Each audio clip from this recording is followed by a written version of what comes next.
মুখ্যমন্ত্রী মমতা বন্দ্যোপাধ্যায়ের মানসিক চিকিৎসার প্রয়োজন। আরজিকর আবহে উৎসবে ফেরা বক্তব্য প্রসঙ্গে এমনই মন্তব্য করেছেন শুভেন্দু অধিকারী। স্বাস্থ্য ভবন অভিযান প্রসঙ্গে আন্দোলনরত জুনিয়র চিকিৎসকদের ধন্যবাদ জানানোর পাশাপাশি তাদের পাশে থাকার বার্তাও দিয়েছেন রাজ্যের বিরোধী দলনেতা। শুভেন্দুর কথায়, চিকিৎসকরা যেভাবে শিরদাঁড়া সোজা রেখে আন্দোলন প্রতিবাদ জারি রেখেছেন তার জন্য তাদের কুর্নিশ। স্যালুট, জুনিয়র ডক্টরদের স্যালুট।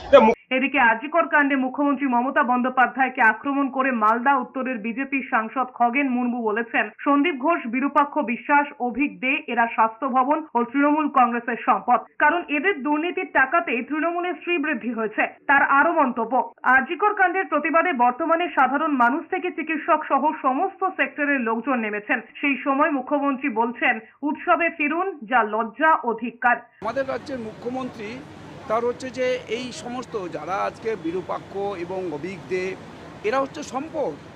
এরা আজকে যে এদের মাধ্যমেই তো সমস্ত সব করা হতো, অর্থাৎ তৃণমূল কংগ্রেসে এগুলো সম্পদ।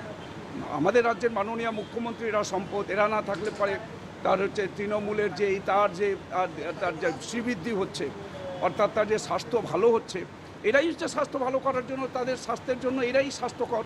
তাই এদেরকে বাঁচিয়ে রাখতে হবে।